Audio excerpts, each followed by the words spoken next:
Class 12 maths important questions UP board 2024-25 में आने वाले संभावित इम्पोर्टेंट क्वेश्चंस बता रहे हैं और वो भी 8 मार्क्स का है। और ये जो है न्यूनतम दूरी जो होती है तुम्हारी, पूछते हैं कि कार्तीय रूप में दे दिया, रेखा का समीकरण कार्तीय रूप में दे दिया, तब कैसे निकालते हैं न्यूनतम दूरी, या सदिश समीकरण में दिया हो, रेखाओं के समीकरण सदिश समीकरण के रूप में दिया हो तो बीच की दूरी कैसे निकालते हैं। तो यहाँ पर लिखा है कि सदिश विधि से निम्न रेखाओं के बीच की न्यूनतम दूरी ज्ञात कीजिए। तो पहले हम सदिश रूप में, ये कार्तीय रूप में लिखे हुए हैं, ये सदिश रूप में हमें चेंज करने हैं।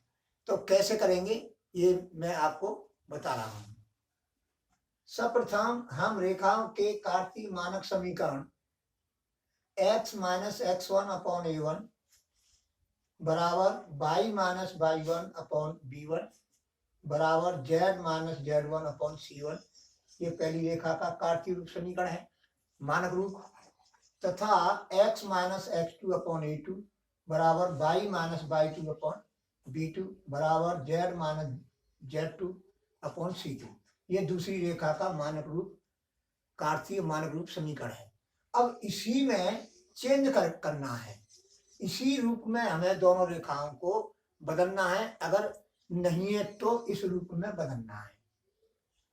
तो के रूप में लिखते हैं जो इस प्रकार है। अब पहली रेखा है जो x माइनस 3 है, माइनस लग रही हो, माइनस लगा करके कोष्टक में बंद करना है, तब अच्छी समझ में आएगा। तो देखो x माइनस 3 कोष्टक में बटे 3, ये ऐसा रूप है ही, ये रूप जो है। अब y माइनस y1 क्या है यहाँ पे 8, तो मैंने कोष्टक में लिख दिया 8 बटे ऋण 1 बराबर z माइनस 3 अपॉन 1, कोष्टक में लिख दिया। कोष्टक का मतलब है कि ये x1 y1 z1 है जो कोष्टक में अंदर लिख देगा है। और अब देखो यहाँ पर प्लस लगा है, हमें लगाना है यहाँ पर माइनस, तो क्या करेंगे x माइनस लगा करके कोष्टक में लिख देंगे -3, तो माइनस माइनस क्या हो जाएगा प्लस हो जाएगा, तो ये प्राप्त तो हो जाएगा x प्लस 3 बटे -3। लेकिन हमें इस रूप में चेंज करना है, परिवर्तित करना है, बराबर y माइनस, फिर कोष्टक में लिख देंगे -7 बटे 2 बराबर z माइनस कोष्टक में 6 बटे 4। अब ये जो है बिल्कुल इस टाइप का रूप बन गए दोनों के, इसका ये रूप बन गया और इस दूसरी रेखा का ये रूप बन गया। अब इससे हम तुलना करेंगे, क्या करेंगे तुलना करेंगे। तो तुलना करने पर हम क्या होगा कि ये x1 y1 z1 जो है ये तुम्हारा बिंदु सदिश है, जिस बिंदु से होकर के ये जा रही है रेखा। तो हम क्या करेंगे कि फर्स्ट रेखा का सदिश समीकरण r वेक्टर बराबर 3i वेक्टर, 3 देखो यहाँ से ले लेंगे 3i वेक्टर प्लस लगा देंगे, फिर कोष्टक के अंदर 8 लिखा है तो 8j लिख दिया, प्लस फिर आगे ये कोष्टक में 3 लिखा है तो प्लस 3k लिख दिया, प्लस लैम्डा ये अचर राशि है। अब क्या करेंगे, अब इनको लेंगे हम इसमें इस कोष्टक में, तो 3i पे कैप माइनस j पे कैप प्लस k पे कैप, कोष्टक में बंद कर दिया। अब जो है दूसरी रेखा का सदिश समीकरण r वेक्टर बराबर देखो -3i पे कैप -7j पे कैप प्लस 6k पे कैप, r वेक्टर बराबर दूसरी रेखा का समीकरण, इस बिंदु से होकर के जा रही है रेखा, प्लस म्यू, फिर दूसरे कोष्टक में लिखेंगे हम म्यू के आगे -3i पे कैप प्लस 2j पे कैप प्लस 4k पे कैप। इस तरह से हम रेखा फर्स्ट और सेकंड का सदिश समीकरण प्राप्त कर लेते हैं कार्तीय समीकरण से। अब फर्स्ट और सेकंड रेखा के सदिश समीकरण क्या होते हैं आर वेक्टर बराबर a one vector plus lambda b one vector तथा आर वेक्टर बराबर a two vector plus plus mu b vector plus mu b vector. अब देखो यहाँ पर म्यू ये भी अचर राशि है, ये भी अचर राशि है, लैम्डा म्यू क्या है, अचर राशि है। ठीक है, अब ये म्यू है, अरे ये पहली रेखा का समीकरण है और ये दूसरी रेखा का समीकरण है, सदिश समीकरण है। से तुलना करने पर ए वन वेक्टर, ये तुम्हारा ए वन वेक्टर हो जाएगा, ये तुम्हारा ए टू वेक्टर हो जाएगा, ये बी वन वेक्टर हो जाएगा और ये बी टू वेक्टर हो जाएगा। तो देखो ए वन वेक्टर में लिख लिया तुलना करने पर, ए टू वेक्टर लिख लिया, b one vector b two vector ये लिख लिया मैंने तुलना करने पर। फिर a two vector minus a one vector निकालेंगे। क्यों? क्योंकि देखो यहाँ पर अविष्ट न्यूनतम दूरी d, a two minus a one, a two vector minus a one vector into cross product है। ये क्या है? क्रॉस प्रोडक्ट का चिन्ह है डॉट, डॉट बोलते हैं।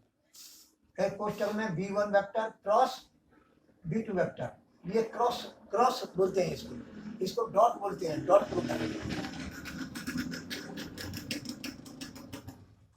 यानी प्रोडक्ट दो प्रकार के होते हैं, डॉट प्रोडक्ट और क्रॉस प्रोडक्ट। तो ये डॉट का निशान लगा है, डॉट प्रोडक्ट, और ये क्रॉस प्रोडक्ट जो कोष्टक के अंदर लिखा है, बटे B one vector cross B two vector का मापांक ज्ञात करना है। फिर ये जो चिन्ह लग रहा है ये है, तो इसका जो हल अगर ऋण में आता है तो उसको हमें किस में लिखना है? धन में लिखना है। ये सूत्र है, तो इसलिए पहले ही हम जो है ए टू वेक्टर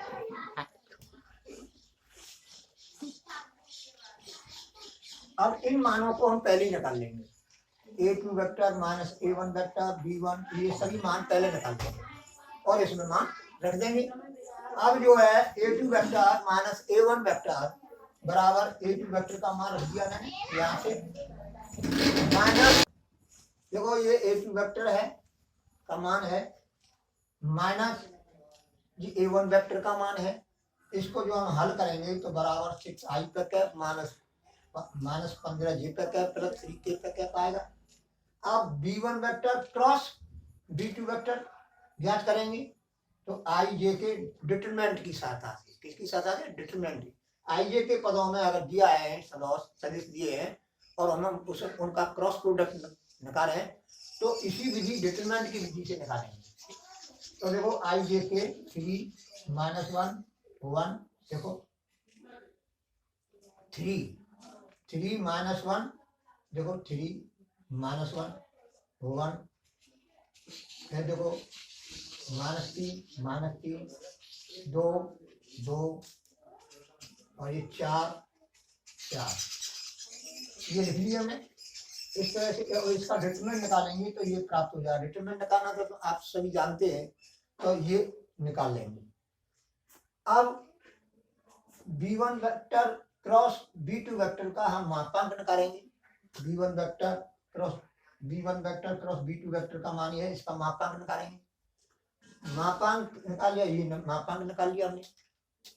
अब बराबर अब ऋण 6 का वर्ग करेंगे 36 प्लस 2 से 25 प्लस 9 अंडरवुड में बराबर अंडरवुड 2 से 70।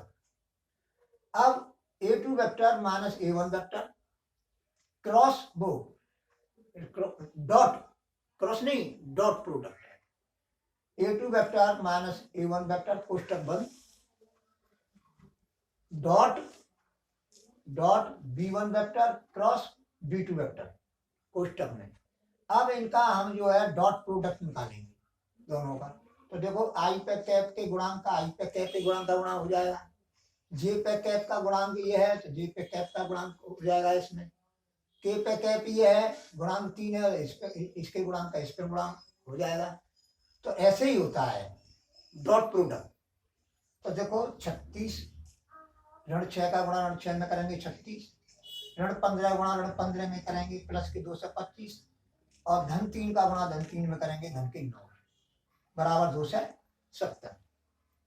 ये तुम्हारा डॉट प्रोडक्ट आ गया तुम्हारा। अब अभिष्ट न्यूनतम दूरी डी बराबर, अब इनका मान रख लेंगे, इस पूरे का मान हम निकाल चुके हैं, ये सूत्र है, ये पूरे का मान हमने 270 निकाला, बट्टे इसका मापांक क्या निकाला √270, फिर इसका भी मॉडुलस निकालेंगे, अगर मांस में आता तो प्लस में लिखते, बराबर 270 बट्टे √270 बराबर, अब हर का परिमेयकरण किया तो √270 का ऊपर नीचे अंश और हर में गुणा करेंगे तो 270 √270 बट्टे 270 हो जाएगा, ये बढ़ जाएगा, √270 का अंश और हर में गुणा कर दिया तो बराबर 270 से 270 कट जाएंगे, बराबर √270 इकाई।